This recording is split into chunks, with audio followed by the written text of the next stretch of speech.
దాంట్లో ఎమ్మెల్యే పేరు ఉండదు. 17వ తారీఖునేమో సిట్టు విచారణ చేస్తుంది. ప్రతి ఊరు వెళ్ళి అక్కడెక్కడ కూడా పిన్నెల్లి రామకృష్ణారెడ్డి మిషన్లు బదలు కొట్టాడని కానీ లేదా గొడవలు చేశాడని కానీ ఎక్కడ సిట్టు కంప్లైంట్లో సిట్టు విచారణలో బయటికి రాదు. డీజీపీకి సిట్ ఇచ్చిన దాంట్లో ఎక్కడ ఉండదు. 20వ తారీఖున లోకేష్ నాయుడు ట్వీట్ చేసే వరకు కూడా ఈ ప్రపంచానికి అక్కడ ఏదో జరిగిందనేది కూడా పోలీసులు కానీ, ఆర్ఓ కానీ, జిల్లా ఎన్నికల అధికారి కానీ, ఎస్పీ కానీ, ప్రిసైడింగ్ ఆఫీసర్ కానీ ఎవరు కూడా, ఆఖరికి విఆర్ఓ కానీ ఎవరు కూడా ఎమ్మెల్యే పాల్గొన్నాడు ఇలా చేశాడని కానీ ఒక్కళ్ళు చెప్పినోళ్ళు లేరు. 20వ తారీఖున లోకేష్ ట్వీట్ చేస్తాడు. ఆ వీడియో ఎక్కడదో మనకు తెలియదు. ట్వీట్ చేయగానే 21వ తారీఖున ఎంత ఎలక్షన్ కమిషన్ ఆఫ్ ఇండియా కూడా ఎంత దుర్మార్గంగా ఉంటుంది చూడండి. ఎలక్షన్ కమిషన్ ఆఫ్ ఇండియా సాక్షాత్తు వాళ్ళు ఏం చేయాలి? లోకేష్ ట్వీట్ కనుక వీడియో చేస్తే వెంటనే ఏం చేయాలి? లోకేష్కి ఒక నోటీస్ ఇవ్వాలి. అలాగే సిఇఓ ఆఫ్ ఆంధ్రప్రదేశ్ కూడా, chief electoral officer of Andhra Pradesh కూడా, ఎరా బాబు ఏంటి ఇది జరిగిందా? ఏ ఊళ్ళో జరిగింది? ఆ జరిగినోడు ఎవడాడు? లోకేష్ ట్వీట్ చేసిన వీడియోలో ఆ మెషిన్ బద్దలు కొట్టినోడు ఎవడు? ఇది నిజంగా జరిగిందా? జరిగితే నువ్వేం చేస్తున్నావు? ఇప్పుడు దాకా మాకెందుకు చెప్పలేదు? ప్రపంచానికి ఎందుకు చెప్పలేదు? కేసు కట్టావా? ఆ ముద్దాయిని అరెస్ట్ చేశారా? లేకపోతే ఏం చేశారు అనేది కూడా కనీసం విచారించకుండా 21వ తారీఖున ఎలక్షన్ కమిషన్ ఆఫ్ ఇండియా ఎంత బరి తెగింపో చూడండి. ఎలక్షన్ కమిషన్ ఆఫ్ ఇండియాది వెంటనే రాస్తాడు. ఆ సంఘటన జరిగిన ఎమ్మెల్యేని ఎఫ్ఐఆర్ కట్టారా? అతను ఎమ్మెల్యేని ఎవడు చెప్పాడు? నువ్వు అడిగావా? నీకు సీఈఓ కదా, ముక్కు చెవు కళ్ళు అన్నీ కూడా సీఈఓ కాదా? లేదా జిల్లా ఎన్నికల అధికారి కదా, లేదా డీజీపీ కదా? వాళ్ళు ఎవరిని అడగవు. వెంటనే ఆ మెషిన్ బదలు కొట్టిన దాంట్లో ఎమ్మెల్యే మీద కేసు కట్టారా? కేసు కడితే అరెస్ట్ చేశారా? అరెస్ట్ చేయకపోతే తక్షణం అరెస్ట్ చేయండి, లోపలేండి సెల్లో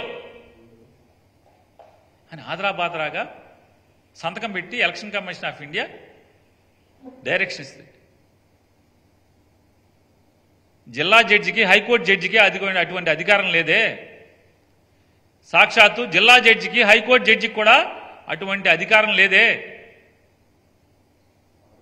ఏం చేయాలి? పోలీసులకు ఆదేశాలు ఇవ్వాలి. ఏంటి వీడియో ఎక్కడిది? ఆ వీడియో సంఘటన జరిగిందా?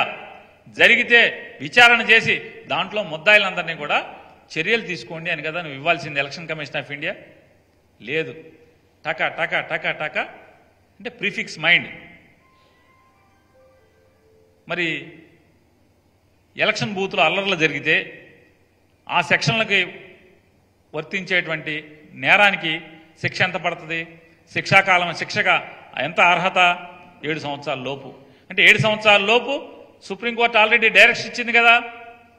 7 సంవత్సరాల లోపు కనుక శిక్షార్హం ఏంటంటే నేరంలో ఎవరన్నా ముద్దాయిగా ఉంటే 41A నోటీస్ ఇచ్చేసి వదిలేయాలి, అంతేగాని రిమాండ్ చేయకూడదు అని చెప్పని సుప్రీంకోర్టు డైరెక్షన్ ఉంది కదా. మరి నువ్వెట్టా చెప్తావు అరెస్ట్ చేయండి ఆయన లోపలేమని? అంటే సుప్రీంకోర్టు తీర్పులు కూడా ఎలక్షన్ కమిషన్ ఆఫ్ ఇండియాకి లెక్కలు ఉండవు, లోపల వేసేయాలి. ఏంట అట్లా ఆదరాబాదరా, అంత ఆదరాబాదరాగా అరెస్టు చేసేయాలి, లోపల వేసేయాలి.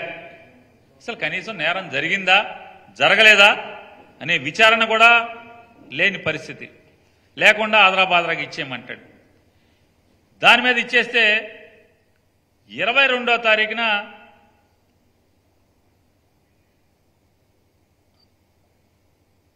అంటే ఎమ్మెల్యే గారు దాని మీద ఎలక్షన్ కమిషన్ ఆదరాబాదరాగా 21వ తారీఖున ఇవ్వగానే 22వ తారీఖున ఆ సబ్ ఇన్స్పెక్టర్ గారు ఆ పాలవాయి గేటు సంబంధించినటువంటి ఏదైతే ఆ స్టేషను ఆ ఊరు వచ్చేటువంటి ఎస్ఐ గారు, సంబంధిత ఎస్ఐ గారు మెమో ఒకటి ఫైల్ చేస్తాడు 22వ తారీఖున కోర్టులో. ఏమని? 20వ తారీఖు సంతకం పెట్టి 22వ తారీఖున మెమో ఫైల్ చేస్తాడు.